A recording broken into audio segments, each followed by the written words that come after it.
Here, maybe they're gonna watch online, because I don't know where they are.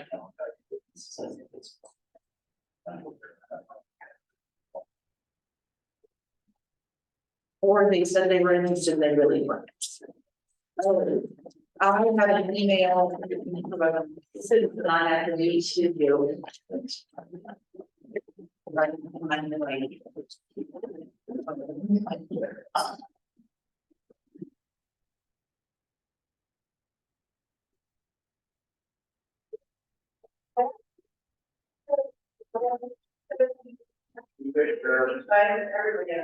So that's the mayor, when you might do one. Yes. There's one on the.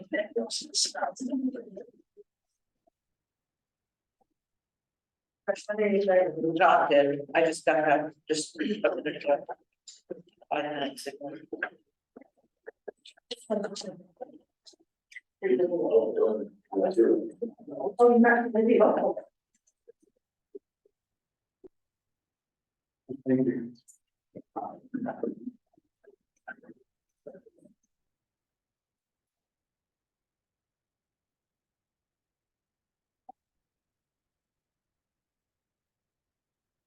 I'm just waiting for Hugh to go up and then we'll get going.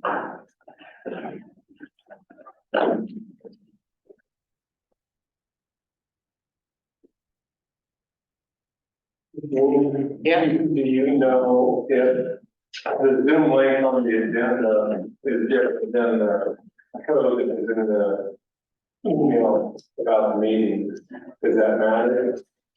Was there an email about the meeting? There was an agenda sent out yesterday, maybe then. I did not receive an email with, let's see, maybe it's on my other. Yeah, I got a regional council special meeting agenda, it came out yesterday afternoon at 1:25. That's when I got it, All right, let me see. could have been 1:24, it takes a long time to get to the west side of town.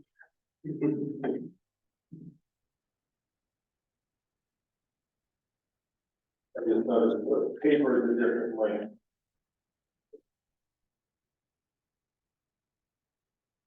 I have nothing from yesterday at 1:25, you said? Yes, yeah.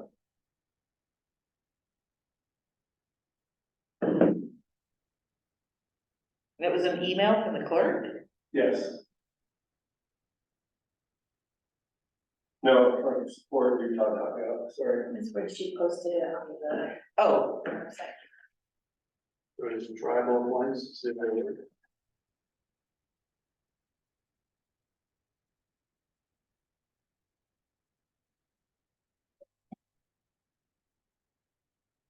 okay, let's see what we have here.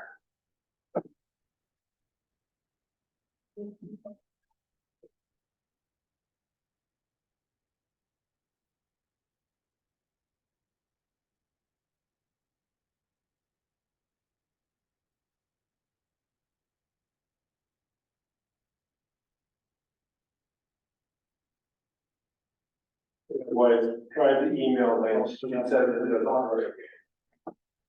Oh, no, she said she found it. I was gonna say, this is exactly what's on here is exactly what Crystal sent me today to say was the link. I was just getting ready to log in. Okay. There's only one other person online right now.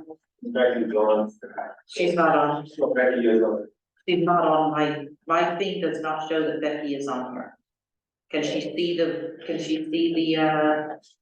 room with people in it? Cause I get a list of who's here, who's on. No, maybe she's trying by email. I showed her the email link for them. Maybe she just meant she had the link on the email. Oh, she's on. She is now. Okay. Okay, so I don't think did any of you get an email with the link for the meeting today? No, I just tried to log You in. did? Okay, I didn't get an email for it. Thank you. Let me just text Heath and find out where he is.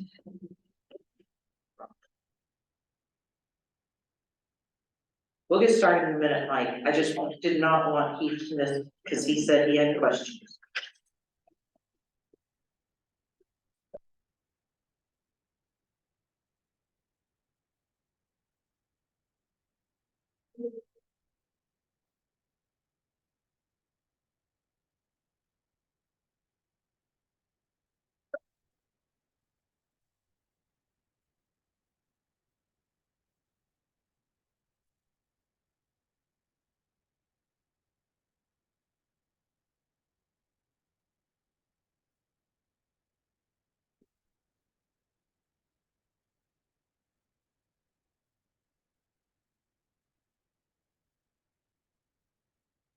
Oh. Okay, 6 minutes, we're just gonna go ahead and get started, I'm not gonna wait anymore. So I've texted Heath and we'll see what he has to say. Okay, so Mike, I introduced Paul to Mike Chandler, and you've met Mike Chandler in the past?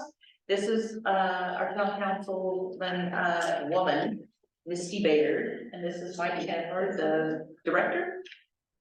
Superintendent of Ash Creek, and I know you know Gene, and I think you already know who he was. Okay, so, trying to log in. Zoom, he's trying to log in, and of course Zoom told him he had to update. That's what's going on with Pete, they'll be on in a minute, as soon as his update is done.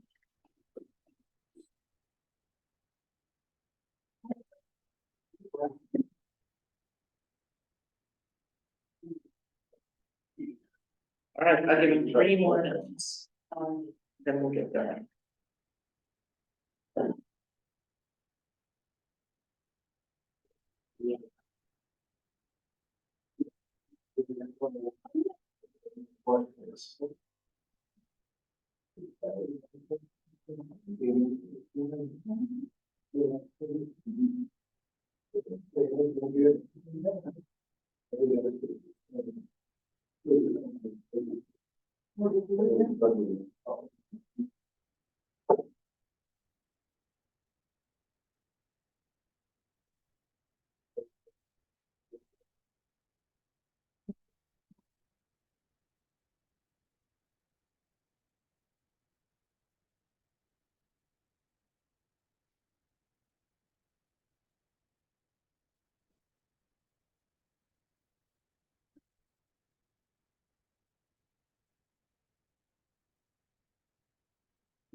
Gene, can you hear me?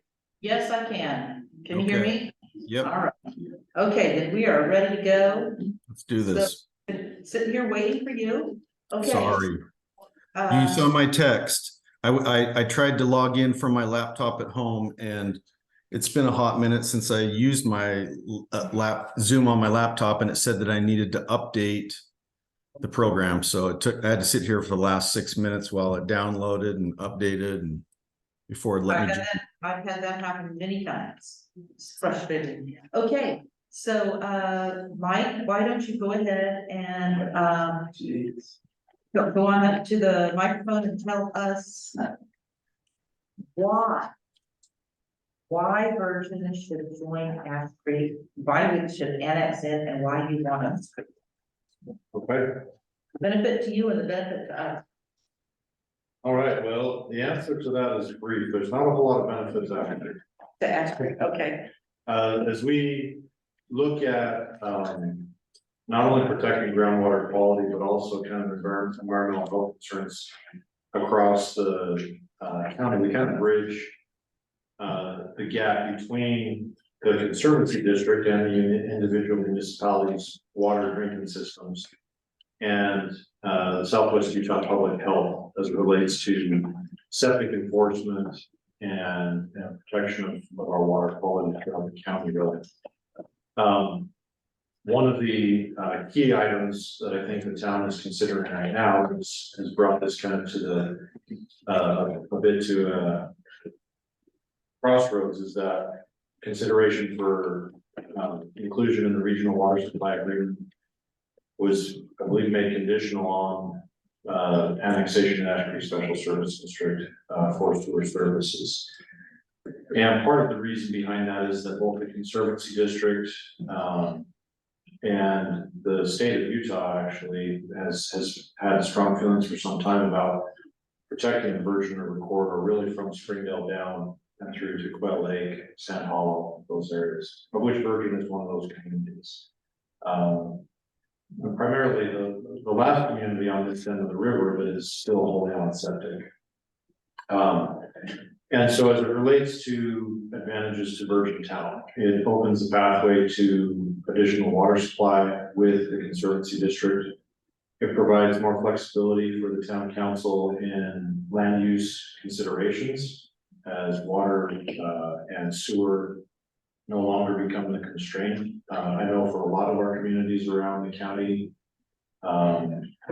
septic density has been relied on and actually kind of been the default land use authority obstacle for growth. And I've mentioned to several of the other communities who have entertained annexing and have kind of followed that same practice. The concern is that it's allowed for what shall we say, maybe a little bit of sloppy planning, because septic densities allowed for more stringent restrictions than maybe individual town zoning restrictions required.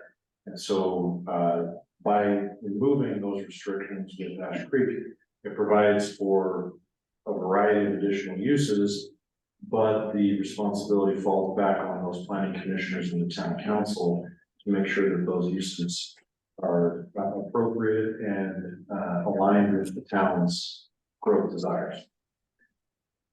The second issue there is also that for some time, Virgin has had its own study done, and for the study that was done 2005, I believe. Are you talking, which study are you talking about? The original septic density study that was done, I want to say about 2005. That I don't know, that was before my time. Yeah, From 2005. Okay. Yeah, it established the 1 acre density standard in the town. And which has been followed really for pretty much the full duration of since it was enacted. Which I think aligned with the majority of the townspeople. But also, I will say this, that the 1 acre limitation was actually in our Water Conservancy District contract from 1997. Okay, so predated. And yes, it predated that study in 2005. And the language in our contract came from the Hanson, Allen and Luce study that was done in the unincorporated areas of the county. And either, I think it was 93 or 95 that study was done. And that was while they came up with the limitation in our contract with the Water Conservancy District. So it sounds like the study in 2005 just said, because Virgin was not included in the Hanson, Allen and Luce study. Yeah. And so if this study was done in 2005 in Virgin, then it was supporting what was in our contract. Previously, and that makes sense. Okay. Yeah. All right. And it creates, I mean, you just spelled out really well, kind of a little bit of an ambiguity in that regulating all septic densities up to the town of Virgin for this drainage as the, I guess, enforcement agency on this side of the county. Ash Creek requires 9 acres Mhm. per septic up till the town boundary. And then it's 1 acre. And that's mine.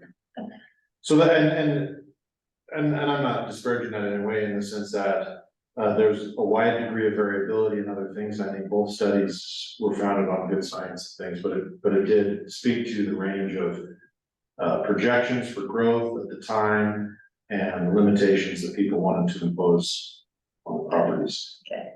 Since that time, I think it has grown into where it's been like I said, a stumbling block for growth.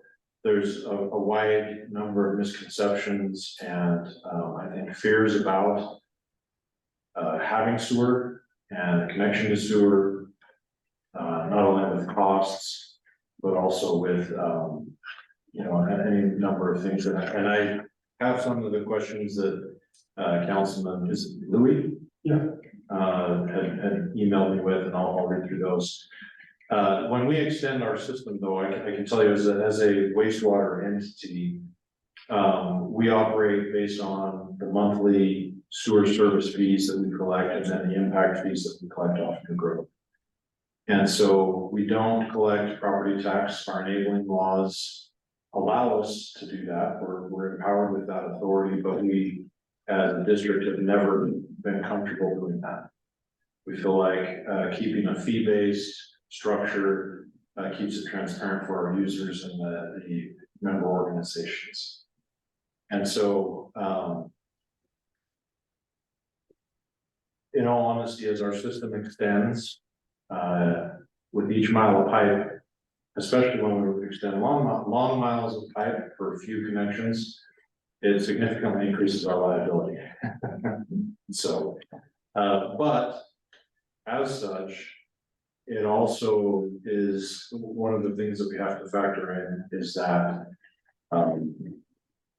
you guys, by you guys, I'll say the town of Virgin sits right at the cusp of the diversion point for the major drinking water source that we have in the county that we're becoming increasingly reliant on.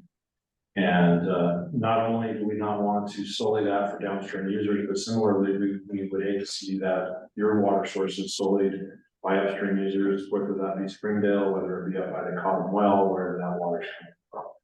That countywide are very protective of those resources for all users in that way. And in that sense, I think the benefit to us as a wastewater agency is that by bringing the appropriate technological background, treatment sophistication and understanding, we provide the best long-term viable option for all of the cities seeking to grow in a healthy manner. So I was a little long-winded there, but I hope that covered both the town's advantages as well as what advantage that gives Ash Creek in considering working with Virgin. What I'll do though is I will read through these questions because I think it addresses several of the kind of primary concerns that I generally run into when I visit other towns. Do you mind if I interrupt you? Not at all. Steps when you're reading through this, because there'll be some follow-up questions. Absolutely. So the first question is, what is the cost to the citizens of the town before the sewer infrastructure is installed in Virgin? The cost of the citizens before, let me read this. There is no cost to the citizens before the sewer infrastructure is installed. Last year, we annexed Apple Valley into Ash Creek Special Service District. They had several subdivisions that needed community style septic systems that required body politic services. And they needed help managing, enforcing some of their septic densities. They had some developers come in and were moving forward outside of the bounds of their permits and other things, and having a second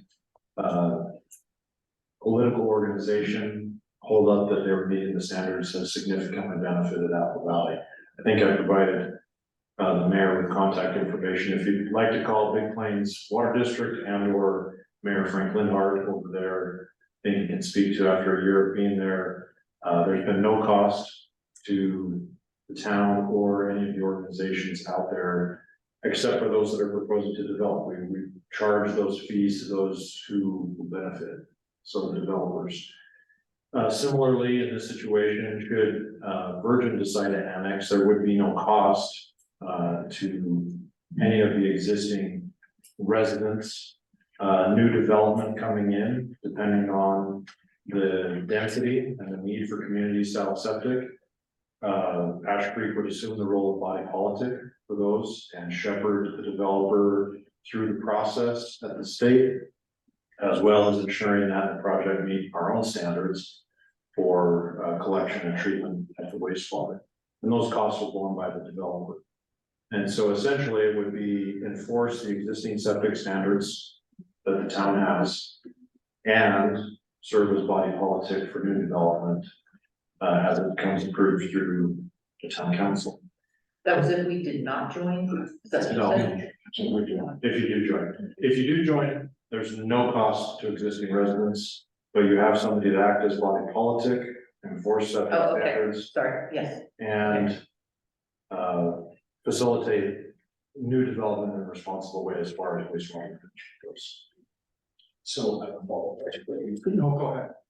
First, so this is with development, obviously, and the impact is gonna hit. What about new residents? Somebody buys an acre and builds a house, then well, we, impact fees would be assessed at a higher rate? No, it will be the same as it is until such time as there's. No impact fees charged. On an existing residence or a new residence, if a property has sufficient acreage, they can put in a conventional septic. They would do it like they do anywhere else. They come get an agreement from us, which essentially they sign saying, yeah, we have enough acreage.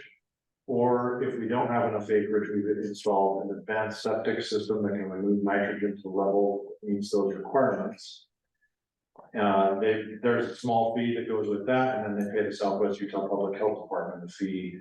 And what that agreement says is essentially, look, we acknowledge that we have the property we need. We also acknowledge that when sewer service is extended, we will connect at that time.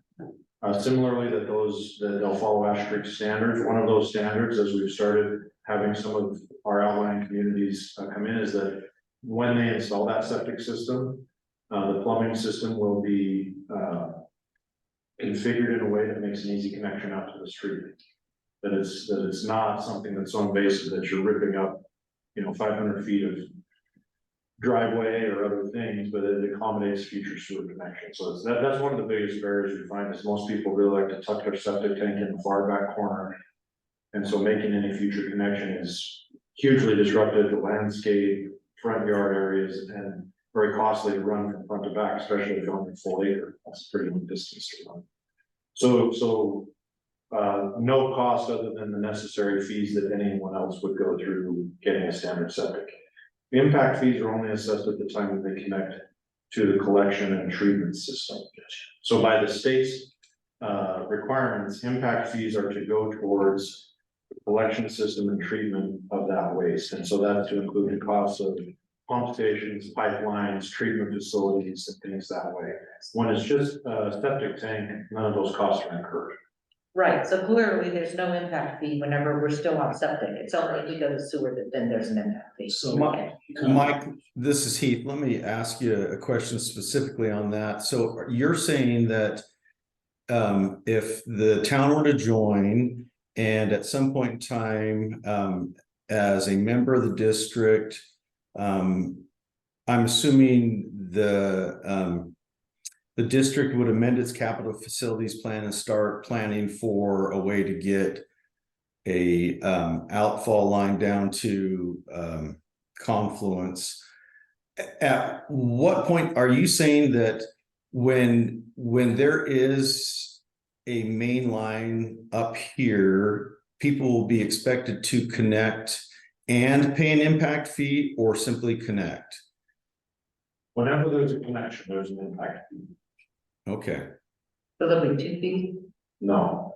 Okay. So Every resident of Dutton will be. sometimes connection fee and impact fee can be used interchangeably, but there's a one-time connection fee that is paying that person's proportionate share of all the infrastructure that's been built and or needs to be built to accommodate capacity through growth.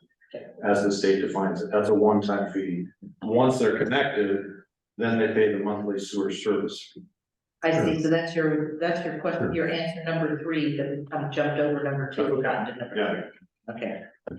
Okay, So there will be then a resident who's had a home up here for 30 years and been on septic. And we're going to talk a little bit about any time frame where you will allow existing residences to phase in before and basically use up maybe some of the useful life of their septic tanks. But at some point in time, they're going to have to connect. And you're saying on top of connecting, which will have a physical cost to actually make the connection, and they're going to have to pay for an impact fee because they're new to the system, is what you're saying. So someone who's had a home here for 30 years is going to have to pay an impact fee. Correct. Okay. Some. I want to make sure that everyone understands that, because I think there might be some perception amongst the council or otherwise that, yes, we may have to connect. Yes, there will be a physical cost to physically connect, but there won't be an impact fee charge. There will just be monthly service fees. Right. And that's a misconception, correct? I don't know that that's a misconception among all or some. Okay, well, if that's, I guess all I'm just asking, Mike, is I'm worried that everyone needs to appreciate that is an aspect of it that. So are you, and I'm not as familiar with Ash Creek's fees as I should, so you don't charge a separate connection fee and an impact fee? No. Okay, so some municipalities do. The cost of what they estimate it will take them to make the physical connection, and then they charge their impact fee, which is everything back behind what's coming to the residents and the cost of doing that and dealing with future planned projects too. So Well, just an impact fee, but everyone's got to pay it regardless of the age of their home, regardless of anything. If they're adding on, connecting on to the system, they pay the impact fee. So I'm gonna attempt to add some nuance Okay. to what you just said. As of right now, we have been working with Greater Zion Tourism Bureau. They're planning to bring a trail from St. George all the way to Springdale. Mm-hmm. They're following the old highway bed.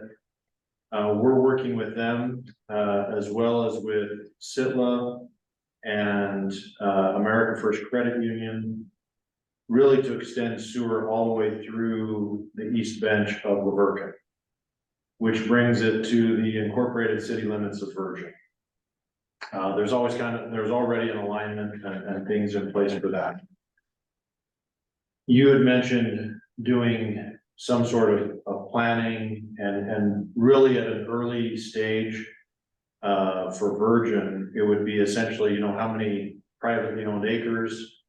What does the current general plan reflect the uses of those acreages and the reflected densities within those uses? And extrapolating that and saying, okay, what size pipe and or pumps do we need to accommodate those kind of flows? Yeah. But there's an important distinction I think that needs to be made. Ash Creek, when it was organized, was tasked with solving two major issues. First, the lagoons that sat at 1150 West in Hurricane had regularly been overflowing and contaminating Gold's Wash and flowing into the Virgin River. Secondly, the densities of septic tanks in Laverton and Tokerville and the shallow groundwater had sullied the wells of the people that lived in those two towns. So in the late 70s, culminating in 78 and 79, the state of Utah formed the Ash Creek Special District with the county commission to solve those two issues and gave loans and grants. This was back in the day of the big federal spending after Clean Water Act had been enacted in 73. So the pipelines and the new lagoon location was constructed and people were required to connect as a part of that because it was being funded by the state through the federal government. Now we come to the present day, and as we've done our planning, and I've mentioned, extending sewer with some of the private parties and others up to the Laverton incorporated limits, which essentially brings it to your doorstep. The question now is, when does Virgin get sewer?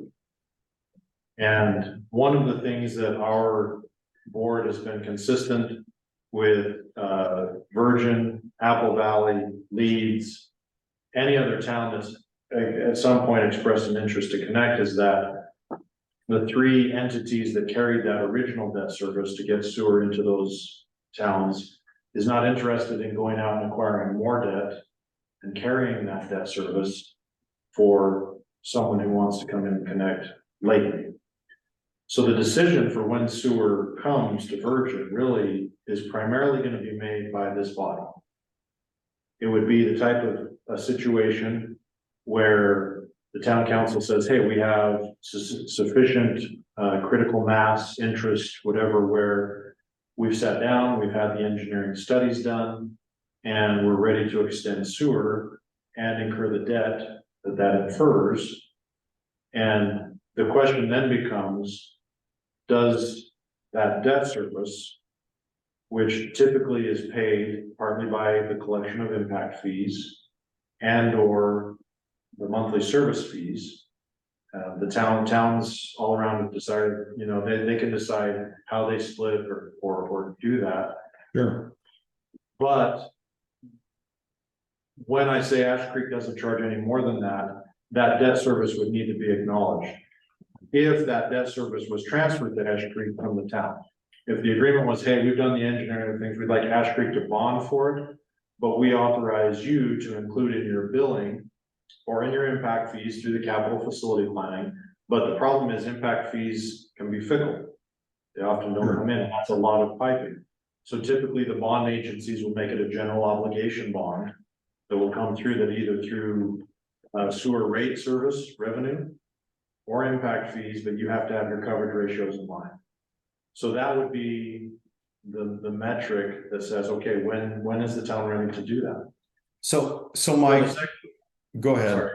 I was gonna say, second level of nuance here is we have several large private commercial interests who are interested in connecting sooner than that are kind of driving a connection. White Buffalo, Fairfield, others who have expressed interest in the past, saying, okay, well, if we can come together by having a smaller private system that we can connect to, that will facilitate some of our development needs and some of the goals that they have on their specific projects.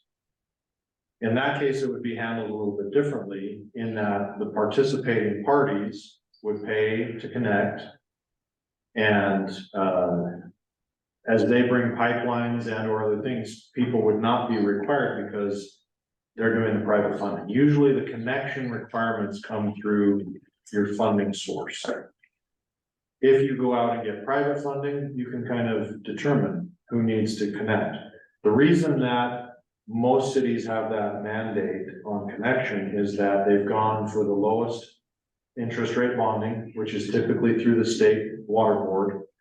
And when you get funding from the water board, all of those suggestions in the state code that says people who live within 300 feet of the sewer should connect. Once they give you money, they said that should becomes a shall.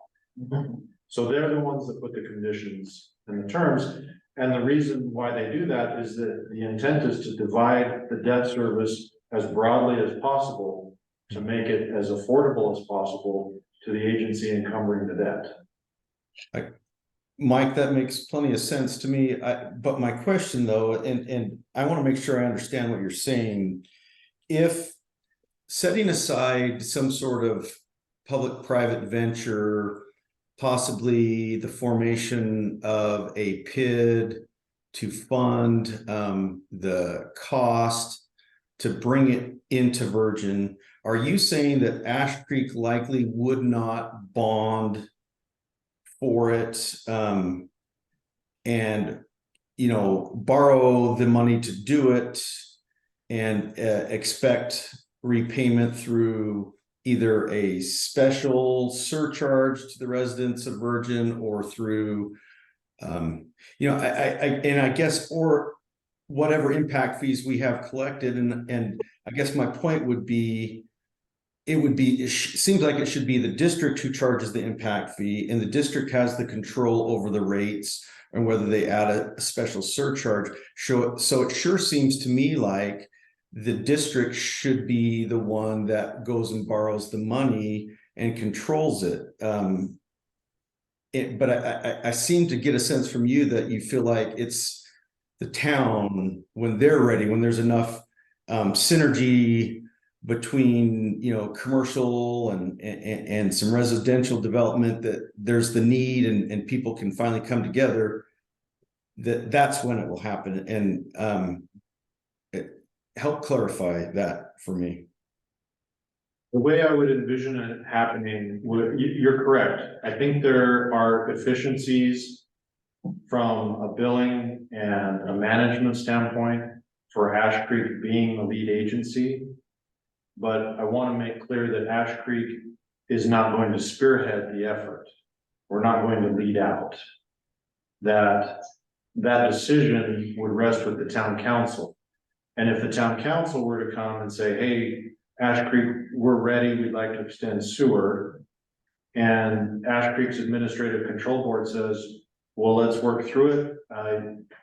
We'll put together the engineering studies, see what our costs are, and then say, okay, it may make the most sense for Ash Creek to bond for that and do those services. Yeah.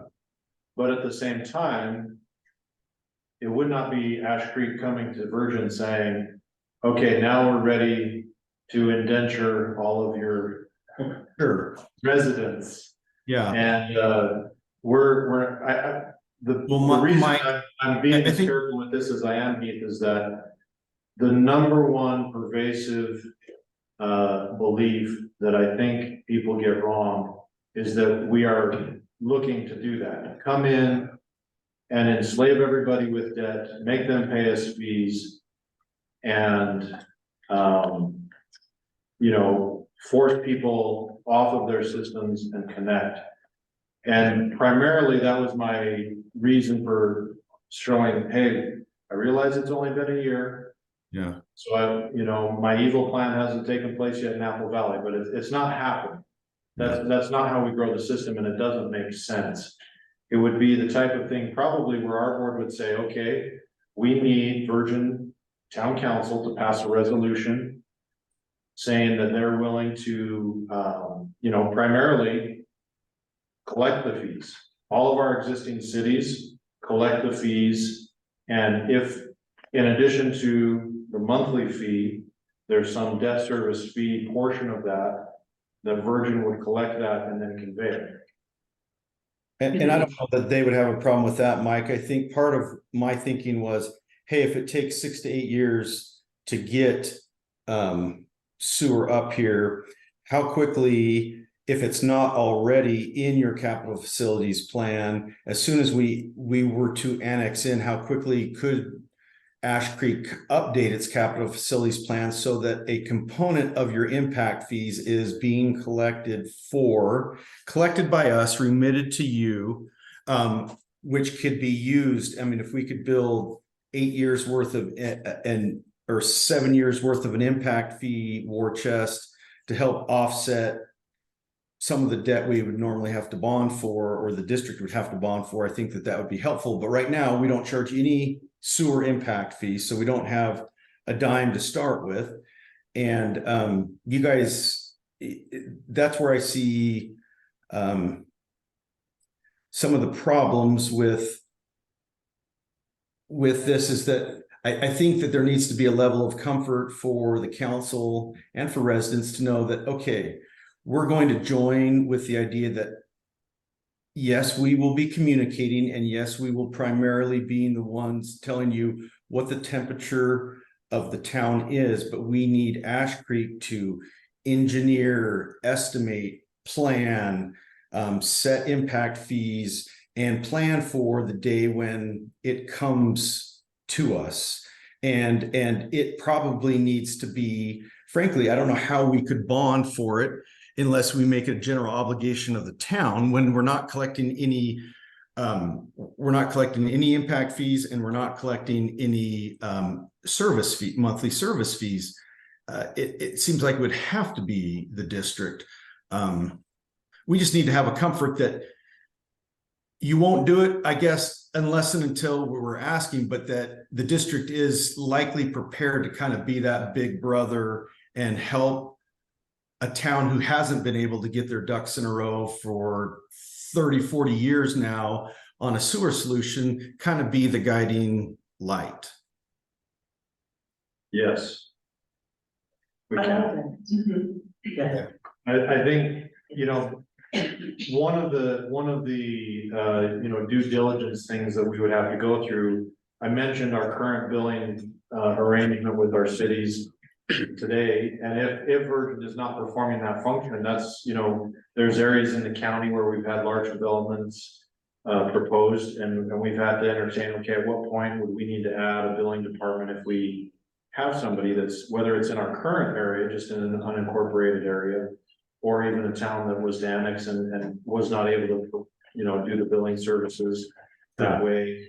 Similarly, as you mentioned, starting with the capital facility planning, like I said, the facility planning would not be terribly difficult in Virgin, just simply because we take existing land use maps, existing topographic data. Our previous superintendent and several of my employees live here. We know the area, we know what we're talking about as far as pump stations and conveyance. And so I don't think that would be a large effort. I really cannot begin to charge impact fees until I have a connection. And so that would be a little trickier is if we I would agree that you couldn't charge impact fees, but if we annex into your service boundaries and you update your capital facilities plans to show as capital facility projects, lift stations and main trunk lines, whatever's necessary, to get it up into Virgin, you start showing those as projects, then you will be calculating that into your impact fee. And we recognize you cannot charge that impact fee. And so you're saying you can't charge it until the connection correct to the system. So we charge an impact fee when a building permit is issued. Well, and I'm trying to understand it, and I feel like I have a pretty decent grasp of Utah's Impact Fee Act. Why couldn't you charge an impact fee to a developer doing a 20-lot subdivision, a sewer impact fee, even though we do not physically have the facilities for them to connect to? I don't think my board would have an appetite for that, simply because Just doesn't feel good. should the subdivision not move forward, they're subject to request a refund. Okay. I know where you're going with it. I think what you're trying to do is get out ahead of some of the debt service and paying for some of that growth that way. What I would suggest is an alternate view where you have private development looking at making a connection. What it could be initially is as simple as the private agencies come in and do their engineering due diligence, and what comes back is that they need to install a 6-inch pipe that pumps over to Laverton and gets it down off the hill. Mm-hmm. And then, and this is assuming that Virgin has annexed. Yes.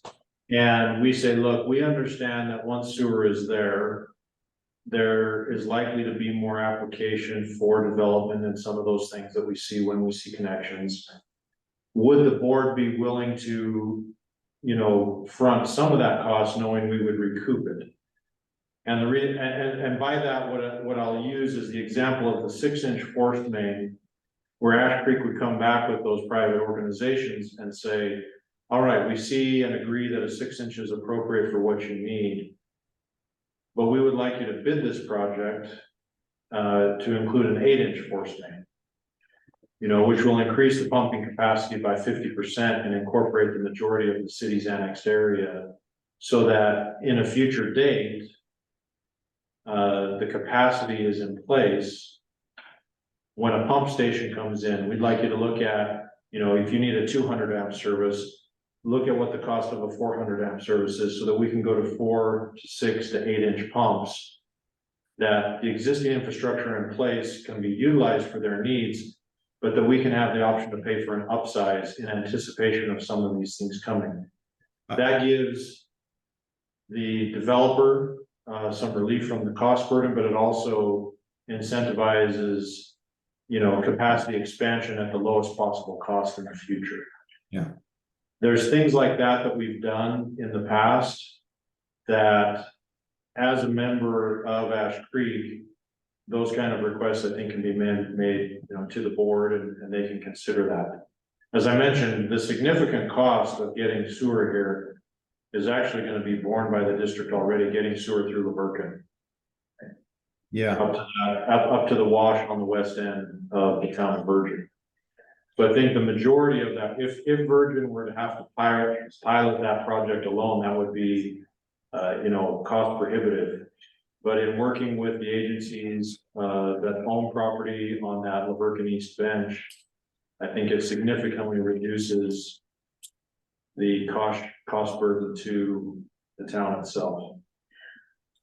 I agree, Mike, and I think that that likely you're spot on with probably the best way is to look at asking for if privately someone's willing to front the cost, dealing with an upsize and a cost sharing, and then how, or maybe they pay and we agree to a reimbursement agreement, some sort of arrangement, whether it's the town or whether it's the district who's administering that. There may be a way that some of it can be paid for and some of it can be on the developer's hope that they can collect over time. But yeah, I do think that's a smart way to do it. And I know that there's interest some with like Zion White Bison and Stu Ferber and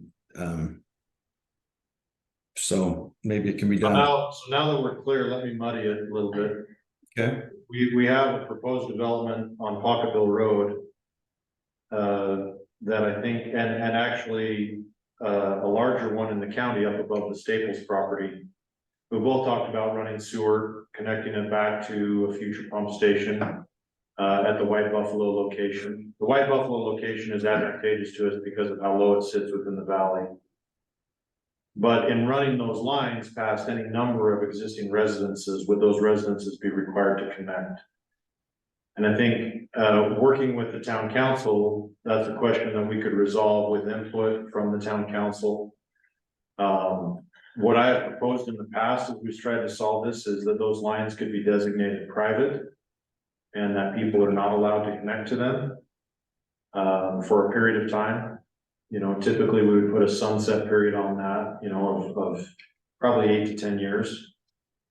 Similarly, though, our rules, like the state that if someone is within 300 feet of a sewer line, that they would connect to that sewer line. We've talked about what conditions would allow a person to remain on a septic tank that's happening. And, you know, we've seen within our own district that done wrongly multiple ways.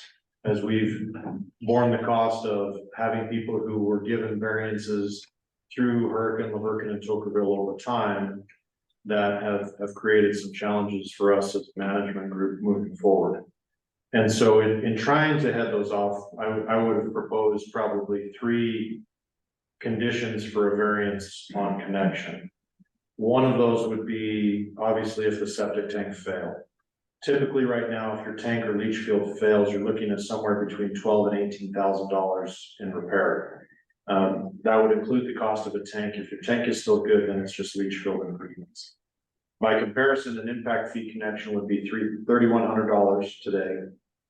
And then the cost of running the lateral out to the street. Now that's gonna vary by individual residents. And so there's no way for me to put an exact amount on that, but our impact fees as of today is $3,100. So $3,100 versus $15,000 to $18,000 is a pretty fair bargain. Secondly, to encourage people to do that in the case where properties exchange hands, is that there would be a deed restriction recorded against those homes that the sewer line runs in front of. That has a requirement that if the first one I mentioned, first of all, if the septic tank fails, secondly, if the house is sold, that sewer line, that lateral is run and the connection is made at that point. We've batted back and forth a third option that includes a finite sunset date, which would say, or 10 years elapse. for 15 years, and we haven't set that because we've never actually enacted these conditions. We've tried to kind of bound where we found the most problems that we have within our existing 3 cities, and said, okay, how could we kind of bracket the issues that we have here? The challenge is, let's take the subdivision on Pocketville Road. There's no cheaper time than when that sewer line is going in for laterals to be stubbed to the individual properties along Pocketville Road. Now, what has been done in the past, and this is true in Tokerville. Tokerville is one of the last remaining areas where I have some of these challenges, is that line was run, but because lots were either large or it was particularly difficult for that person to connect, the person was given a variance of connecting and they're still on a septic tank. They didn't need to pay the impact fee. But the board said to them at that time, and this predates me, because sewer service is there and available, and we've had to incorporate planning for your home in our strategic plan, you still have to pay the monthly fee. So typically I get pushback on that because people are saying, well, I've been paying for years and never connected. It's like, well, the service is there. And you were given a variance, really with no strings attached, other than you'll have to pay the monthly fee because we have to guarantee you capacity. And you're free to connect at any given day at any given time. Almost like a standby fee? Yes. Correct. Okay. Yes, Okay. but it's the full monthly fee. So that was the condition that was set up by previous boards and the superintendent that preceded me, when the system came into place back in the early 80s. I was gonna point out from something you said earlier, in the subdivision that's by me, as I walk around every day, I have noticed all of the new houses going in, their septic is in the front. There, Hallelujah. I was like, when you They're mentioned vision. that people want to put it in the back corner, I'm like, every new house going in is putting it in the front. And I'm like, aha, it'll be very easy for them to just. It will be. On that, And you'll find that, you know, some areas are relatively simple, and then there are others are much more. You go up Main Street of Leeds, and every home sits 5 feet below the road. Well, it's And almost- there's septic tanks at the back. well, it's almost like we should require now that all the new houses being built, that the septic should be in the front. It would, so that it would reduce one of the biggest barriers. You have the impact fee, one of the biggest barriers is The that line. long run of a line back to where the septic tank is, that people say, well, I can pay the 3,100, but I just got a quote to run the line and it's 12 grand. So on that note, because I think that's exactly where I was going, we've already, over the past several years, we've imposed that on any development, commercial development, that there's a clause that says, when it's available, you are required to charge expenses. I would think that if we annex, that should be put on individual residents, that clause that says, if you're going to build here. Septic in the front yard. septic in the front yard. Gene, absolutely, on building, that's a requirement of the issuance of a building permit that they've got to sign. If we need to join, so that everybody knew for sure is waiving the right That's to not infinite connect. loss. I mean, it's significant, it's a huge benefit to the homeowner in the long run, so good on them. Agreed. So I think the challenge that we have, I think a little bit, Heath, in talking about managing costs and debts, you've got private agencies, certain groups interested in running pipes that won't be state funded, they'll be privately funded. But at the same time, it would make sense to say, hey, would the district be willing to come in and say, hey, stub out laterals as we go? And so that we have that option in the future. So does the district participate that way, knowing that, okay, once that private development comes in, we will collect impact fees from those folks. So we'll be, I can tell you right now, we took a long trunk line out to Bench Lake area and the Copper Rock area of Hurricane. Partly because that's been a sore subject area for a long, long time. We incurred that debt. I know that the growth will come. We've had some growth out there. But right now, the growth along 600 North is paying for the direct debt service out in Bench Lake. That will shift over time. The growth in Dixie Springs and the Sand Hollow area is covering some of the other things that we've had to do in Laverton or other things. We're building a $38 million treatment plant in Confluence Park. I don't get enough funding from Laverton and Tokerville to cover that cost. So yes, there are those things where we say, look, we know growth will come in these areas long term. And our impact fees are structured so that we can equalize it and keep it as low as possible across all residents. and all of our developers, but over time. He's correct that as we incorporate capital facility planning and some of these things come in, yeah, we'll probably have to lead out and make some investment in Virgin, should they join. But also I wanted to stress, but we wouldn't be coming in and saying, okay, we're tearing up every single road. And there's mains coming to every house that you will be required to connect to. That's. I think it's a much more realistic path to say in small steps rather than in one fell swoop. Will sewer be coming first? Okay, so when we started, you talked about the fact that to join the Water Conservancy District, they were making it a condition to join Ash Creek. What they told us is that we have to have a sewer solution. And the only sewer solution is either do it ourselves or join Ash Creek. But so where you were talking about by annexing into Ash Creek, we have this ability to have the body politic for these large underground wastewater disposal systems, et cetera, et cetera. But ultimately, that's not a sewer solution in my opinion. The sewer solution is sewer. Correct. Yeah. Okay.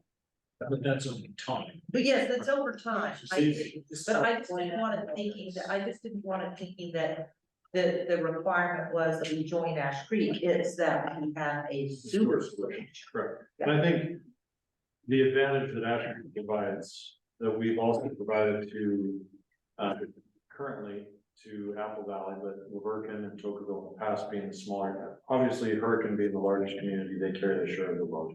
It's no different down in St. George, where St. George carries by far the majority of the burden for Washington, Santa Clara, and Ivans in some of this infrastructure stuff. The community style septics that are being entertained now, the advantage that they have is that the subdivisions will put in all that collection system piping. And then they'll have that in place, and what it does is it's a bridge between full sewer and just disparate septics. So it's a temporary bridging solution.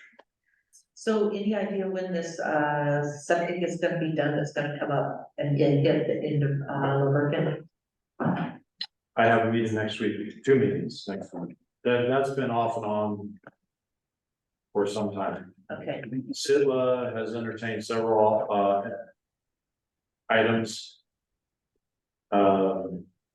America First Credit Union, that owns the large 600-acre private piece on the top there, they've had at least 5 proposals into us from different groups without anyone, and really water and sewer has been the main challenge. yeah, What we haven't had until this point is, I don't want to say a partner, but really with the trail going in, we need a dedicated easement over our line to be able to maintain and observe that. They need a right of way. So right now, the first step for me, and the easiest part of this is, let me go talk to these individual landowners and secure all the easements. okay, that's gonna take a while. I don't think it'll take, it won't take as long as getting final engineering plans and construction drawings together. So I was Because I wondering, have willing parties from what everyone's telling. okay, so I was wondering about this pit that Jared wants to do, is proposing. So if Jared goes forward with this pit and, let's, just for hypothetical purposes, we'll assume that, Stu Ferber says, I wanna be involved. And so he's gonna run a line from his hotel, from the Marriott, all the way down to, White Bison. Mhm. So, And then also have a proportionate share of everything from White Bison to Laverton. yes, So every party, so I mean, you've got Stu, and I apologize again, I missed Tuesday, but I think we had Quell Mesa, I've been talking, I've had contact from Justin Christensen. okay, And so the I same can folks at ask, Quell Mesa are also doing the Alpala Resort up past Staples. So it's a big multi-party. yes, because I had proposed that if Stu joined, And they did this, that the two subdivisions would want, the one over here and the one over here on Parkville, would want to come down and join instead of spending money on these underground wastewater disposal systems. It makes sense for them to just join in this PID. So if this PID happens, and let's say the guy from Pocketville Road, Christensen, has the line come down and join, and the guy from Quail Mesa has a line come down and join over by Stu's Hotel, I assume that's where he would come around and down. Not sure what they're considering. Is he going to be required? What control do you have over what they do in the pit? Because you were saying how if he brought this line down, he would want studs done to the different private property owners on Pocketville Road. But if there's a pit, is he really required to do that? Or can he just have a line come down with no studding to the different private property owners? He would be required. And is So that, the would reason- that be you requiring that? or- Yes, but he would be required, but the reasonable understanding there would be that at Ash Creek's expense. And now, again, I'm being a little presumptive. Because Virgin is now a part of Ash Creek. Yeah, right. Ash Creek's acting in Virgin's interest, and so all of the improvements. Because where they connect matters, they're connecting to our system. Everything upstream of where they connect has to meet our design and construction standards. So whether Virgin decides to annex, or whether this group of private individuals comes and requests us that, hey, can we connect? Mhm. They'll be required to meet the same standards. Regardless. Okay, so the guys coming down from Quail Mesa likewise, as they come down the hill from their development and then come out the road they'd be having to come down the road and then across the bridge, somehow across the river to Stu's Hotel I assume that's how they're gonna connect? I have no idea, Okay, I'm not sure. now that I think about it, there's probably maybe a different way. They're gonna have a. As I'm talking about, I to get the- picture something different. You're talking about following this trail system, how far, I mean, if you had everything you were planning, staying with that trail system, how far would you, couple with the trail system? Would you go clear to Rockville? No, So what is the limit you guys are gonna be going? with? I don't think we intend going past White Buffalo, That would be it. because that's the low line, low point. So it follows the old highway bed until it rejoins SR9, just past the incorporated city limit. And then it follows SR9 for some ways, really, I think all of, yeah. I haven't followed it past that because really, the reason we're even involved at White Buffalo was in 2021, the state came to us and said, hey, we're concerned about water quality up there. And they said, we have a couple of large proposals coming in. We have ARPA funding that's coming available. Would you be willing to work up there and see if we can get some ARPA money that would go towards getting sewer to Virgin? So at that time, we'd already been approached because White Buffalo was considering their options, doing their due diligence and looking at what way they could take things. At the same time, we had Steve Labrie along that same alignment on SR9 that was doing a project that way. And what we did at that time is we came in and said, we're willing to be body politic. If you guys will work with us, that for Steve, when we need easement, we can get easement. With Jared, when that treatment plant, the big treatment plant you're gonna have to build, if we get funding from the state or from the federal government with the ARPA, that can be a pump station. And all of the leach field area and other things that you would need with a treatment facility can go back to being yours. We just need we need a pump station in that low lying area. We can take in a lot of area of Virgin. So it's advantageous from a strategic standpoint, if sewer is ever going to come to Virgin, and the state was pushing us to do that. You can follow the trail any further than, is there any plans at all for, and this is way out, I'm just thinking for a master plan for you guys. Are you guys ever gonna consider putting Rockville and Springdale into your system, or will they always maintain their own? I don't think for the size that Rockville and Springdale are, and how close they are to build out, and how opposed they are to growth, that they'll ever have a sufficient mass. I could see their lagoons being converted into a system, a mechanical system where they could benefit from the reuse of their water up there. But this is a 5 mile run to Laverton and down. That's a 9 mile run just to get to the ponds. And so the cost of that amount of piping and right of way, if they secure the right of way, I guess there's that possibility. But it's a huge liability to run pipeline along that river. And not, you've got erosion risk, you've got any number of things. My preference would be that stay there. And if they need something more, they treat it there, they reuse it, they use it wisely. But to try to run a 9 mile pipeline, that for that alignment, you're probably talking north of 1.5 to 2 million a mile. I don't see how you ever make that back when, you know, with so few residents. So The economics, I don't think. the marriage really would be to have private folks with a bid or the town connect to your point where you're coming up, and that's kind of the end of it. Correct, yeah, that looks like the most likely path right now. The other path is if the town was to say, hey, we're ready, or the other question would be like, oh, all of a sudden we're seeing large algal blooms and we're seeing huge nutrient blooms come into the river. Like, we've had enough, you know, shallow groundwater piping to where, well, our time flushing for free is done. And now we're getting big nutrient loads down in Quail Lake and we're seeing algal blooms. And we track back and it's like, oh, we're seeing large fecal events and we're seeing large, and where's that plume come? Oh, and that's, I mean, this is totally hypothetical. So short of an environmental crisis like that would say, oh, you guys gotta move. This seems like the softest path forward. Yeah. I wanted to ask you this question that a resident sent. Absolutely, yeah.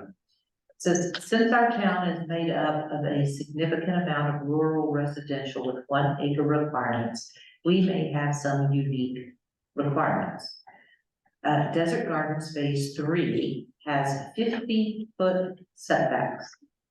Add on a house and some distance from the house, and you are easily looking at current septic tanks being located more than 100 feet from the street.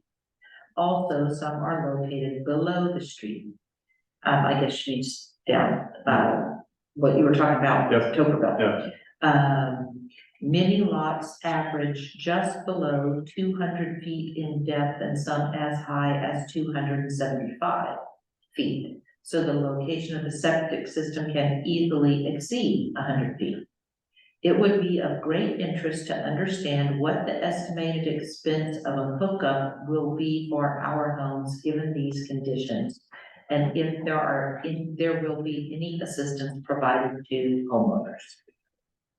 I agree. So. It'd be very interesting to know. I was just But the getting a number of plumbing groups. The challenge is each home's gonna be a little different. Yeah, What are you ripping up on your, is it, you know, xeriscape? mainly. Is it, you know, concrete driveway? Obviously, you're not gonna chase back to the septic tank. You're gonna say, okay, let me come from where the sewer leaves the house to bring it back around.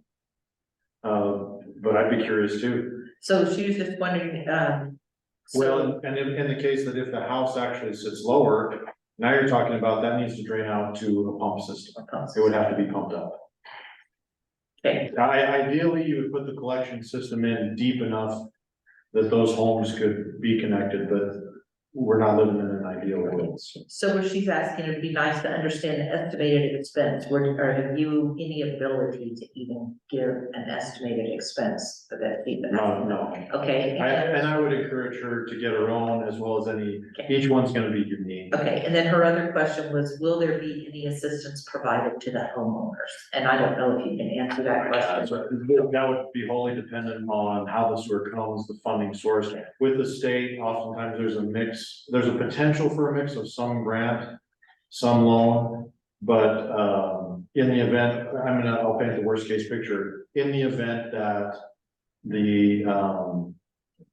it was 100% loan. What I've seen some cities do is they take on that debt service, then they say, okay, you pay, you know, $35 a month for your sewer rate. And for the next 10 years, you pay an additional $50. They would amortize it out in some way. So that it's not, okay, well, you're all the way back there and, you know, well, that sure stinks to be you, but that'll be $12,000 in addition, you know, upfront. Typically, what the cities have done is where they'll structure the debt service where if it's incurred through a monthly service charge, like a general obligation bond, if it's a low growth area where you're not seeing much impact fee, revenue to cover that cost. You'll take up all or some portion of that debt service into the monthly rate. And then you'll amortize it over the period of time that the bond is. And that's how they will get assistance. It's just that they spread it out, yeah. I have a question that I'm wondering. Why does the line that a house would have to put in, why does it have to be, what is the relationship with where the septic is located? Why does that matter? Why aren't you just connecting to the house itself and going out? Why does it? You would. Yeah, you would connect at the closest point. Typically, what's happened though is when the plumber laid out the house, he drained it to the back. Okay. So you'd have to come around to the back to pick it up, but you wouldn't run all the way down the hill to where the septic is. Okay, You that's come to what the I- closest connection point where you can pick everything up and then bring it back out. Okay, Yeah. all right, It's my experience, usually the septic tank is located right close to the exit from the house. Correct. Yeah, so, you know, There's it's a new point. There's a number of locations and that's, yeah, so it's hard to give a specific as a general rule. right, but I just wondered, why does the location of the septic tank have anything to do with this? Sometimes it can greatly facilitate and create that ease if it's out front. If it's, the only challenge it creates is if it's drained out back, is the depth, and then you've got to have another run of pipe in the back. Okay, That's a challenge. because I could see people asking, well, who cares where my septic is, isn't it gonna just go and connect to my house? Yeah. Okay, all right, Yep. Yeah, it's so individualized. so April back here Yes, has a question. cost, right? Yeah. We have a pump station located in White Bison, and it's. Speak loud so that It's the, continuing, so I was just wondering, what would it cost? If we have a pump station located. you got one really close to your mouth.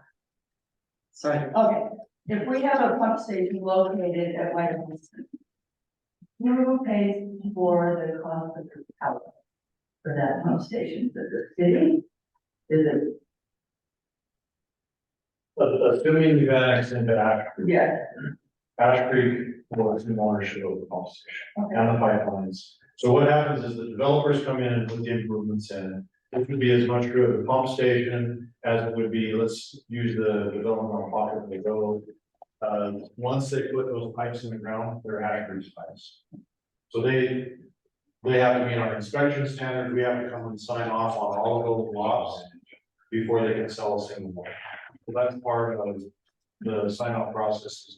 Okay, all of the improvements have been put into our standards, we accept them, now you're free to go sell lots to individuals so they can build.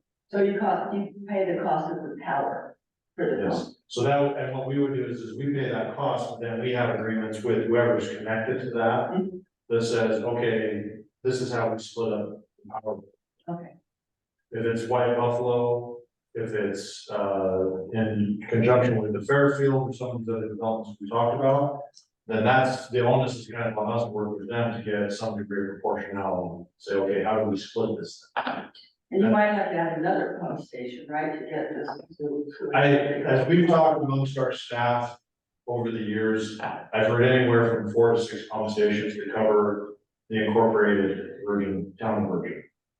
So there's a that lot of gets pretty geographic- expensive, right? It is what it is. I mean, we have 20 pump stations between Hardin and the working. yeah, There's a lot of geographic variation in our area, so it's just 4 isn't terrible, 6, it's like, well, that seems like a lot now for such a small group of residents, but you get to build out, it's like, well, considering the amount of topographic variation and that the river kind of bisects the town. You know, with the discussion about Hill Mesa, their easiest thing probably would be to pump and cross at a bridge location somewhere. Because working for another crossing on the Virgin is gonna be different. So the wastewater study that was done. Where, I know I sent you a copy, the one done by Sunrise, this wastewater study for Berkshire did show. At a minimum 4 pumping stations, across the town, I can't remember if they actually had 6, but I know there were 4 at least. Yeah. In that study. Depending on where they're sited, Yeah. how deep they're installed, it kind of varies. So anyway, as you were saying to April, that you thought there was anywhere from 4 to 6, I'm like, yeah, I know there were at least 4 in that study. So that's all.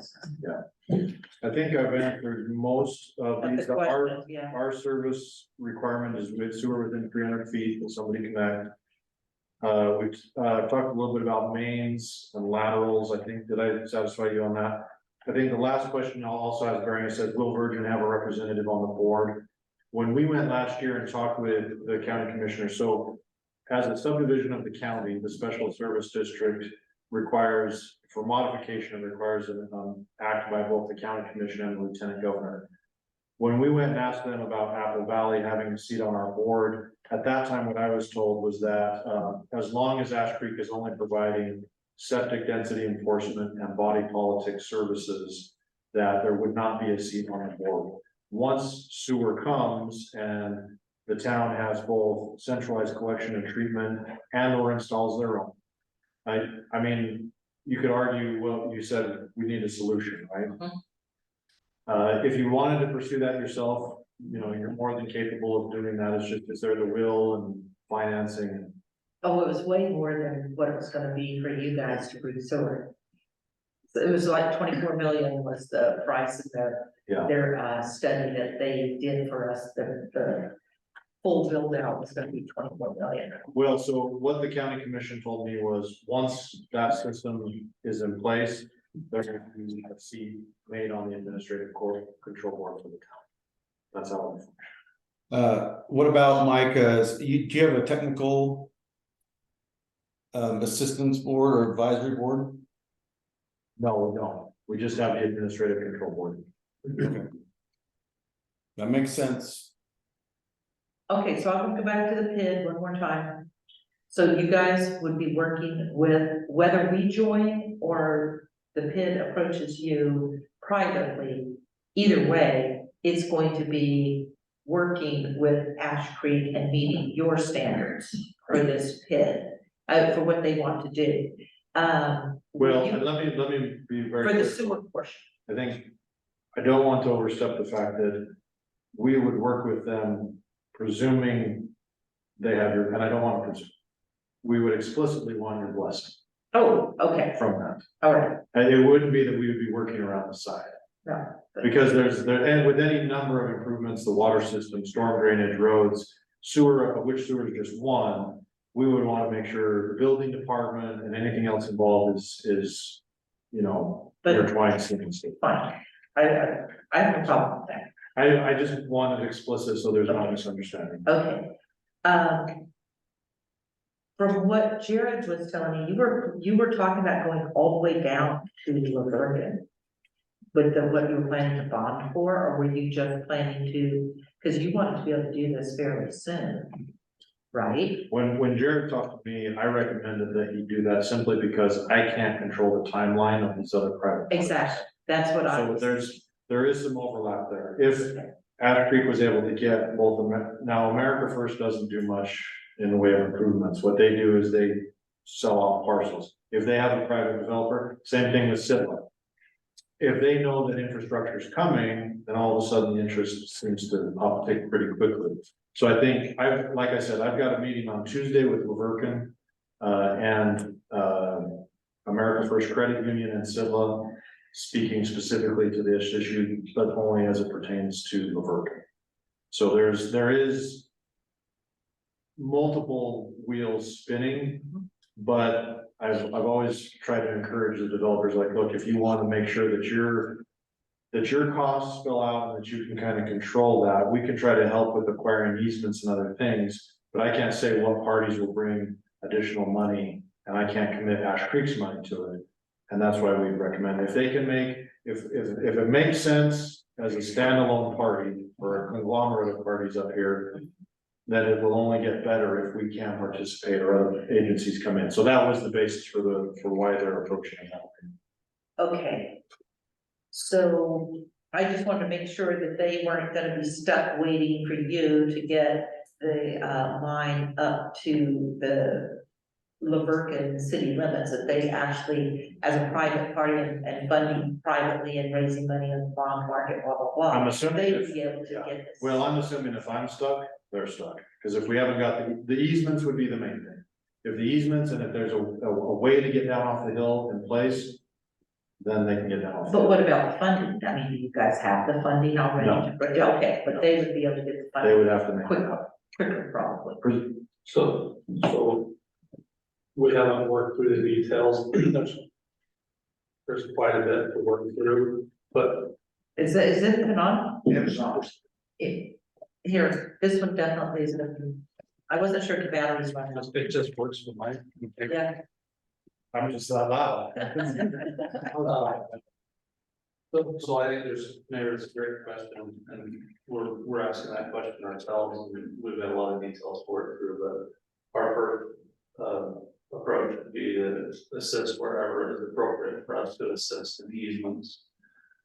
Second would be to say, what is Ash Creek's timing? If Ash Creek's timing isn't there, then we look at what size of lines do they need for their ultimate build? What size of lines does Silver need for their ultimate build out? And and what size of lines do we need? And maybe what we're saying is there some assistance in upsizing, or is there a way that Ash Creek can pay for the line from the Laverton forward? But we go ahead and put it in as our project, and those are all questions that we haven't really got to yet, Okay, but we will. okay, And then the other thing would be, if they're gonna install a pump where basically that washes where Laverton and Virgin meet, uh-huh. can we go ahead and size our pumps to bypass that pump?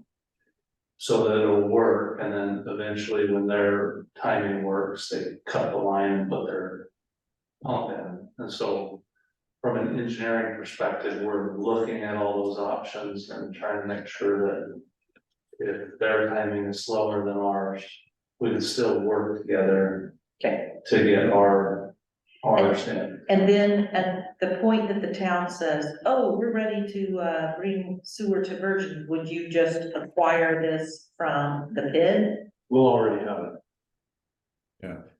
Pit will be, but they have to dedicate it to Ash Creek. As soon as they build it and it's powered and commissioned, as soon as they make a connection to our system, before they sell a lot, before they do anything, we assume ownership of those implements, because we're not only responsible for operating it, we're also responsible if it doesn't operate and overflows and contaminates the river or hurts anybody else that's camping at that time. So part of that is that we assume regulatory responsibility. And in taking regulatory responsibility, we take ownership. But we also have to fund that and maintain it in perpetuity. So that's kind of the crux is most times developers are like, yeah, great to take it. Because our staff operates it, owns it. What they'll see from us is a bill for operations and maintenance on this.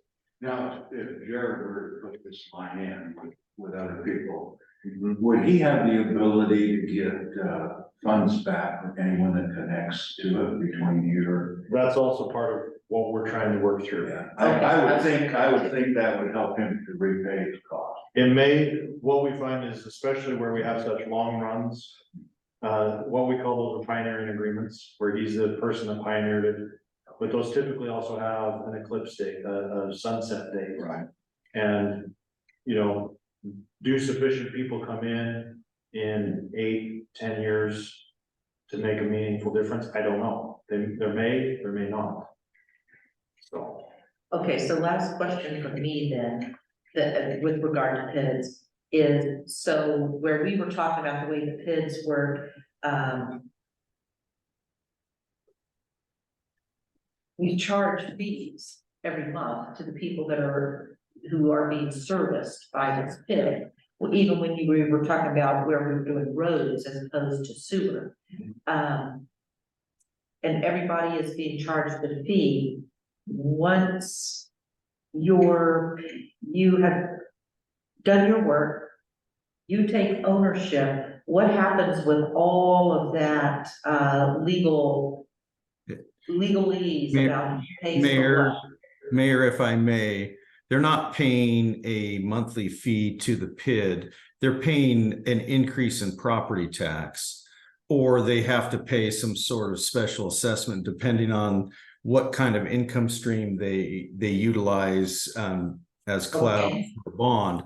But once they have bonded and built the infrastructure that is the purpose of the PID, and they dedicate it to Ash Creek, at least the sewer component of it, then they basically don't do anything else if they fulfilled all the purposes of the PID, and all that you have then is going to be a property tax obligation that is then collected and utilized to service the debt on the bond.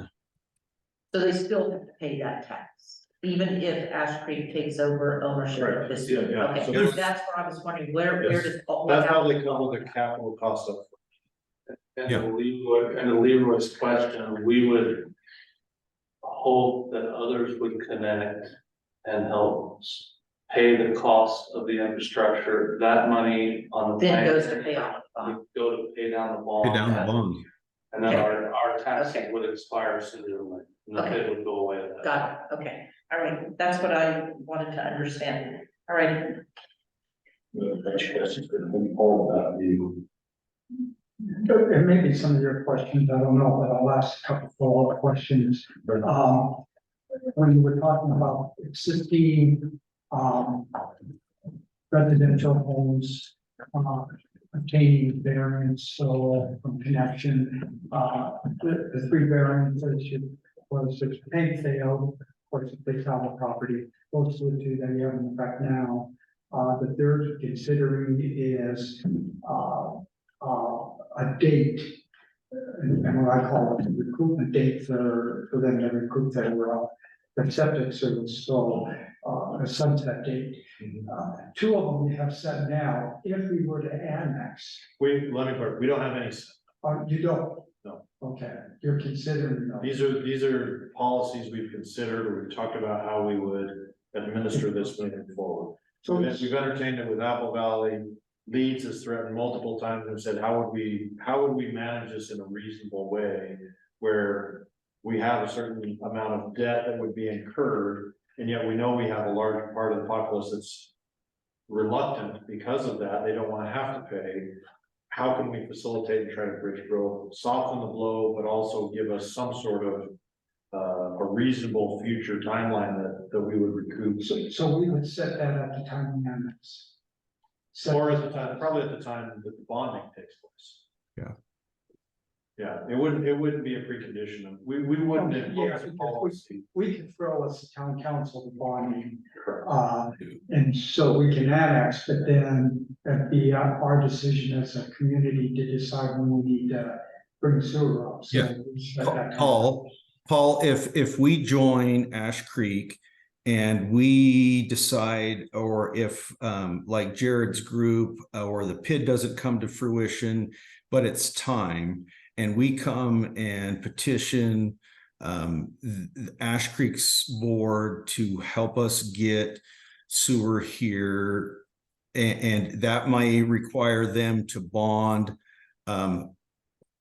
What I would expect at that point in time, before they go through the bonding process, that there would need to be an understanding that in addition to any the regular service fees that would be charged to people who would connect, there would have to be some way that we would the residents would have to pay for the benefit that the district is bonding for. So whether that's a special assessment, whether it's just a surcharge on top of the service fee, Mike may have some other ideas on how that would be, but we would probably have to deal with those brass tacks at the time of bonding. It's not necessarily an issue that we have to have figured out and set in stone at the time of joinder.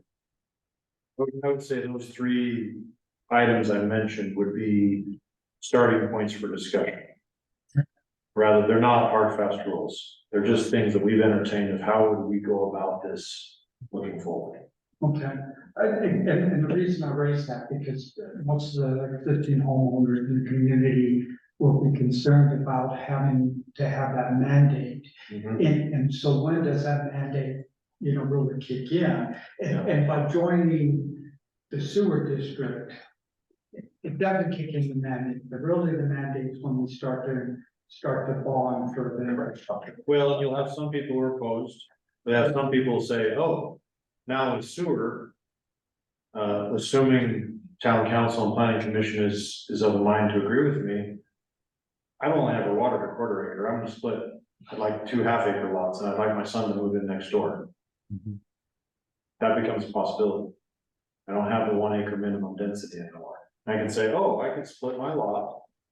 And if I sell that off, that covers my cost of connection as well as probably a little bit of pocket money.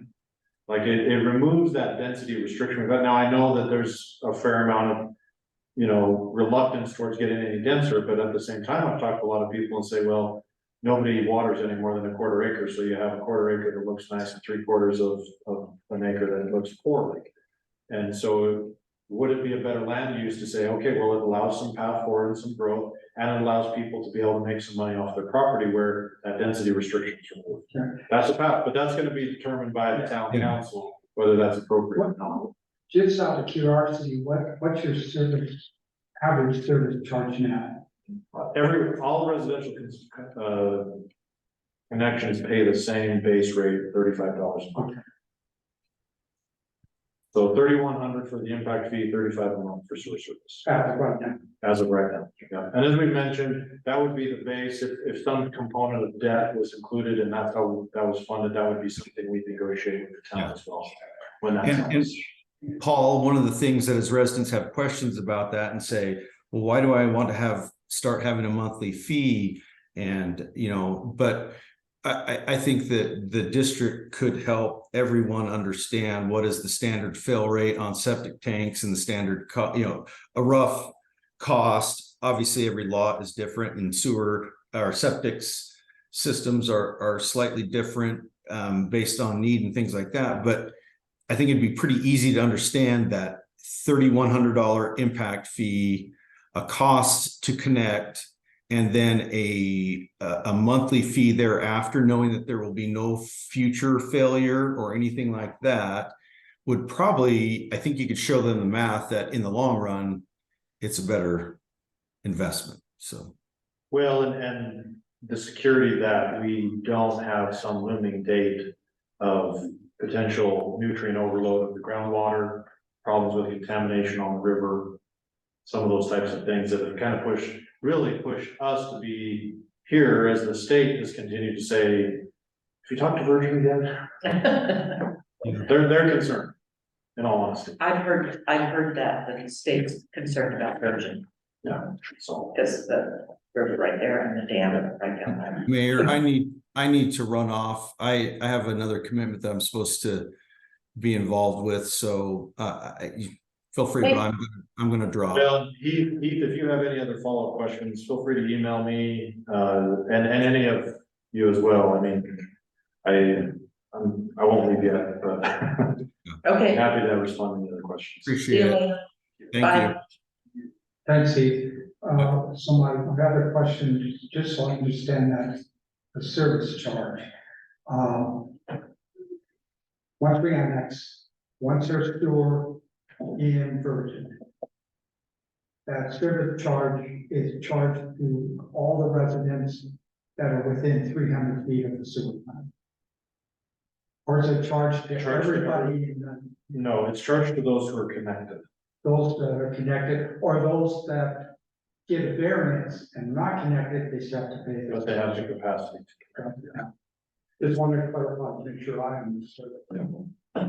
Yes. Did you have? I would like to. So rapid fire, let's do this. Okay, so- Yes, yes, no. This is a little bit of a what-if question, it's a little bit of a rabbit hole, but I kind of want to understand. So let's say the pit is put in place. The infrastructure is put in place, and you're kind of, we'll say from Justin Christensen's, and the towns and group, we're not ready to join yet. We then asked, we're not ready to join, but you put connections all the way down, where there could potentially be a home. If a home is sold at that point, or a new resident builds a home, there, they're not required to join, That's a good question. but could they? Is would we want to? So part of what Jared's talking about with the pioneering agreement would say, okay, the PID is taken into account their build out of their facilities. And there's, let's say it's 1,000 ERUs. When we say, okay, we've got a new home coming in, he wants to connect, he's using up capacity that would have gone towards this project. At $2 million for 1,000 ERUs, and I'm throwing numbers, but I say it's, it's roughly 2,000 per ERU. So before he can build, he's got to pay the district's impact fee as well as a pioneering fee to connect to that infrastructure. That's how a pioneering agreement would work. And presumably, if we say, look, this is PID infrastructure, it's private, it's not limited to connection, but you would have to pay a pioneering fee to connect. That's how that would work. Is it usually, And that would cost prohibitive? I'm just. I can tell you like the Bench Lake, when we ran the calculations there, I think it was $1,200 per ERU. So they would have to pay our impact fee and then $1,200 to, the folks that extended the infrastructure beyond where we took it. I'm But, just thinking. but from his question, which was, if the infrastructure is there and there's a new house built or it's sold to a new person and they want to connect, can they?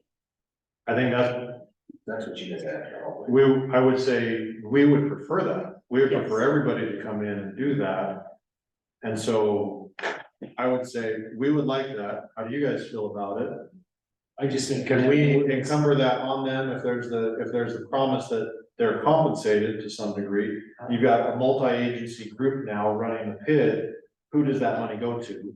It's And so there's, just by that math, it's 10,000 for that home. Right, I'm And just if saying. there's an incremental cost to us to make it more of a community system than just what we need, we're fine with it. If we're building out for 20 years from now, we're not okay with it. Because we'll lapse any pioneering agreement timeline for ever repayment. So if it's a reasonable increase in infrastructure, capacity, and that cost is reasonable, we're okay with that in principle, and we just need to engineer it and figure it out. I just am looking at, you've got a connection that goes to their house and we're requiring them presumably by ordinance that they have to have the access out the front. So they're 2 feet away from hooking up and like, no, we can't hook up. Yeah, that's. we would want to create a situation that's agreeable to them, the city and ourselves, that would facilitate that, but then compensate them for the upfront costs. It's like, For the development or for the homeowner, it's cheaper in the long That's run what Jared to said, do it. During the construction of that. Absolutely. and that's what Jared was saying, say $10,000. Considered, I think that'd be. it's like a quadruple 5-time win-win-win. Number one, water quality. Number two, cheaper for the homeowner. Number three, we get repaid back and don't have to carry as much. Like, The town's not carrying the debt service. and now we have another connection that's helping. And that may be, I would guess that that's really kind of the path forward, is that you'll find in some of the outlying areas, if new developments are required to connect to sewer, and the town decides, hey, as with Ash Creek, we've decided all new subdivisions have to connect. Uh-huh. Well, they're gonna be pioneering lines. And we say, okay, as they bring those lines in, yeah, we're gonna work with the homeowners in the in-between. And then how are we gonna do that? Well, I'll ask you, well, this is typically what we've done, what are our rules? How do you guys feel about it? Those are the questions that come out in that annexation process of, what do we want to be the standard here? This is what we've done in our existing 4 cities. And how we would see it being most orderly. If you feel like there needs to be something different, I mean, it's a negotiation. It's not, we're not coming to lay things down, dictates. What other questions did you have?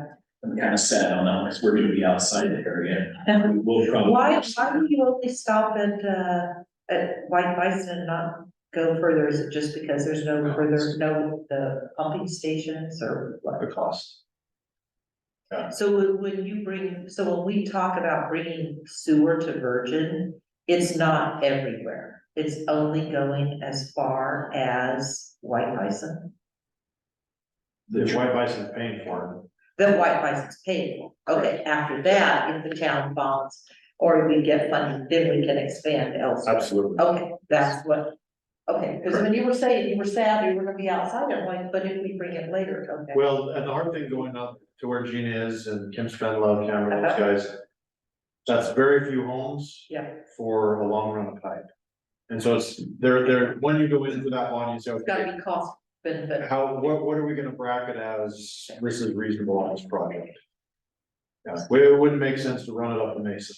And even the Impala project that's beyond Staples, that's an awfully long run. Okay, all right, I thought you said you had Yeah, I some. had someone before I had something.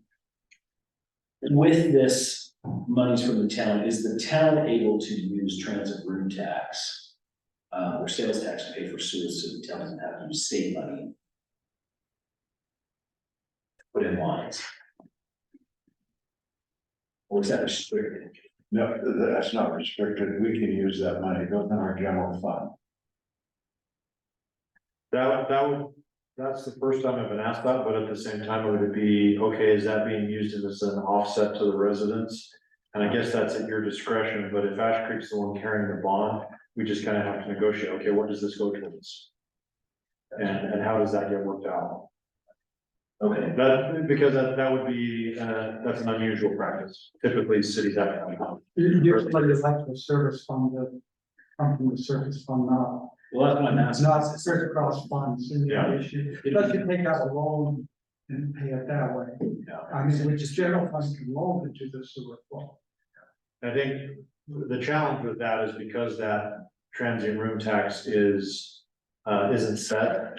It can't be credited toward the general obligation bond, so it wouldn't impact you. We'd still have to be charging. We'd have to take action to charge what would cover that cost for the bonding agency to actually underwrite it.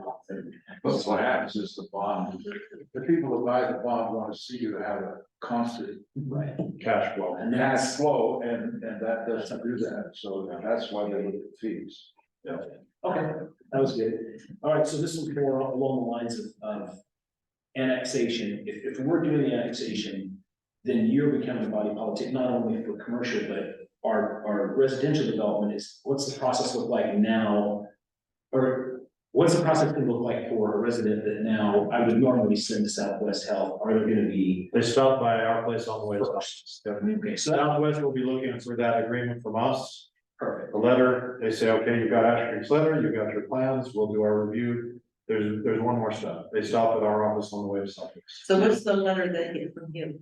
What's that? You said that They have, so they're signing our agreement, acknowledging that they have the required amount of acreage.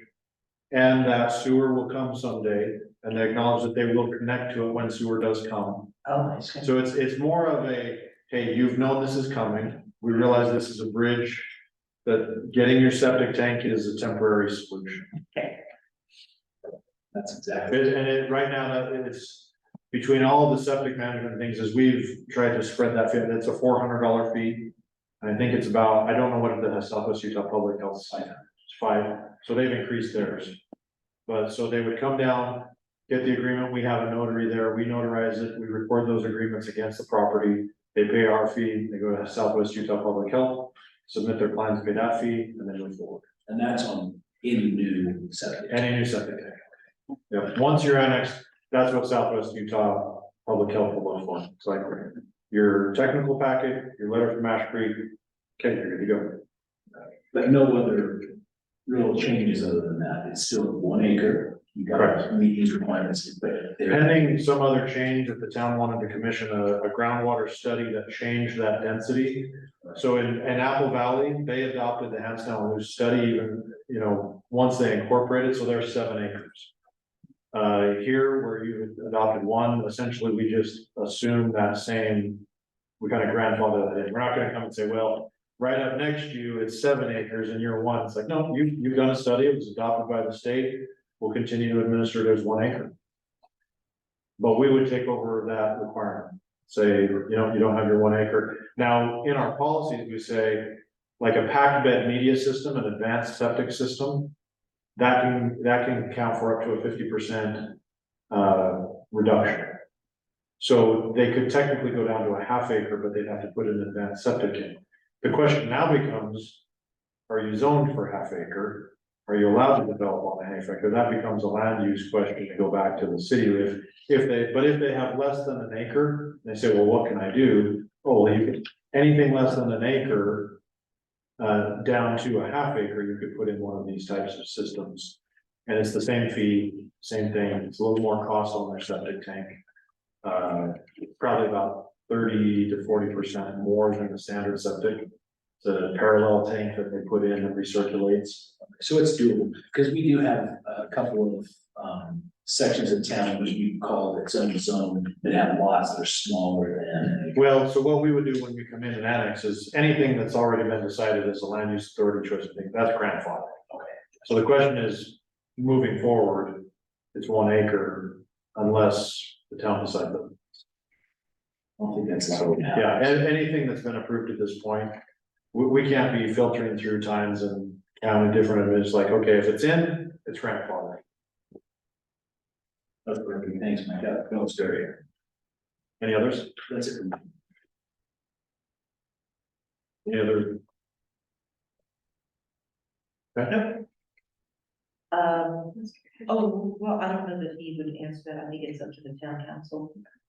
I just was asking, I just wrote down a note to myself that if a home connects to a PID line, for example, we've got the line coming down that was done part of the PID, that's coming down Pocketville Road, and a home gets built and it connects, do they get smaller lots than the 1 acre lot? And I said, I think that's up to the town council. Yeah, that's a land. That's the land usage. So, and one of the key things with the PID and the way that the enabling legislation was is the PID can bond against future tax revenues. And they're able to build the facilities, the capital projects, pump stations, pipelines. But once those are turned over to Ash Creek, that's no longer a PID line. Right, so they're not able to. Yeah, right. So sometimes we'll use those things, say, well, that's a PID line. It's like, no, once that's built and the purpose of the PID is fulfilled, that infrastructure is turned over to whatever the agency. I agree, and I couldn't have called it a PID line, but if that's Well, how I'm thinking of it in my head. And I only distinguish that because I know other people who get confused. Because they'll think, oh, does that remain PID line in perpetuity, but it doesn't. Yeah, but when we would want to build that size of that PID line broad enough to cover anticipated. Right, Capacity. Which is what will Future happen. capacity, which we would have to rely on that creek to say, this is what we would expect from this at various, various land use decisions. Because once you get the sewer there, potentially the land use decision could be different than your farmland field. Correct. So part of that comes in, we're gonna make that decision when it comes to. Yes. Okay, anybody else? If there's nothing, then I'm going to say thanks. Thank you, Mike. Yes, thank you, Mike. So does this answer everybody's question for now? For now. Oh, no, see more later. Thanks, Mike. Mayor, I'd like to ask you, at our next city council meeting, can you put on the agenda that we consider joining? We're gonna have, I'm having public hearings first before we do that. I want public hearings, the public to have input. So you're gonna have a public hearing for That's- next time? We're having a public hearing, we just said it last night in town council meeting 2 nights ago that we're having a public hearing on November 14th. I said I want a second public hearing at our town council meeting in November. So we can have 2, then both topics are Water Conservancy District and Ash Creek, both of those. So I'm having 2 public hearings in November. Public hearing. I don't know if we're gonna have it.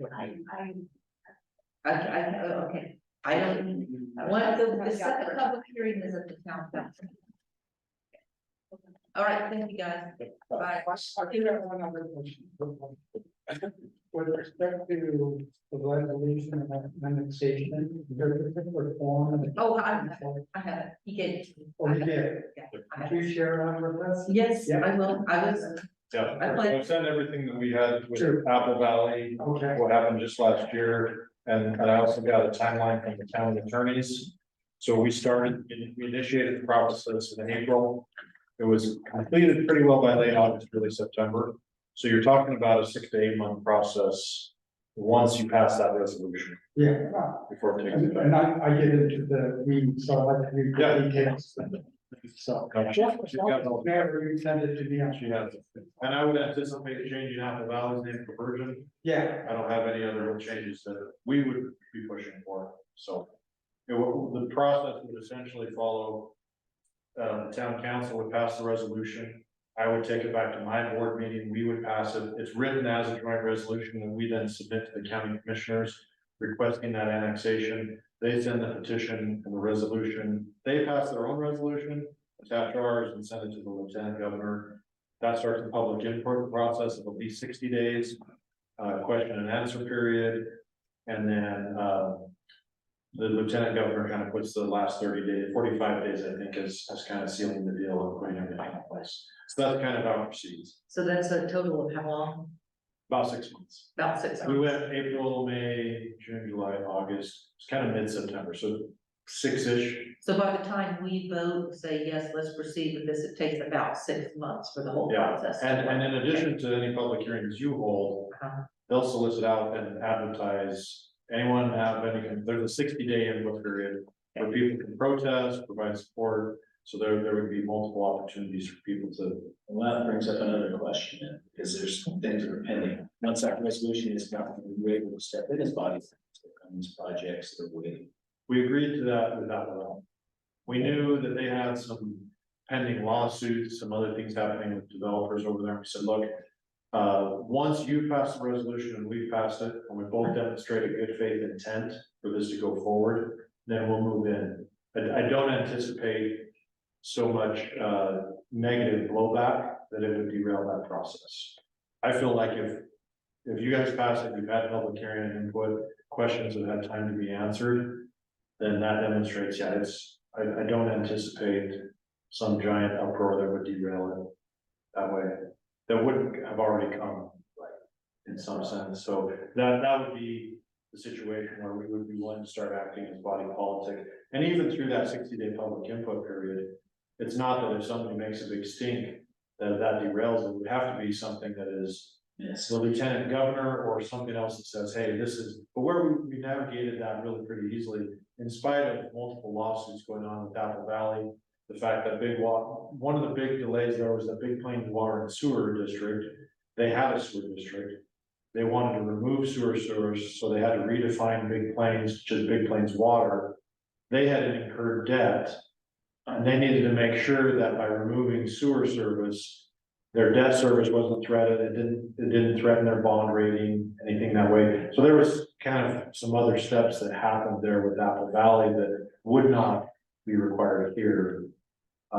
But even with some of the lawsuits, I think actually I've heard very positive things from both the developers and the city that it's kind of calmed things down. It was a little bit of the Wild West over there on some of the stuff that was going on.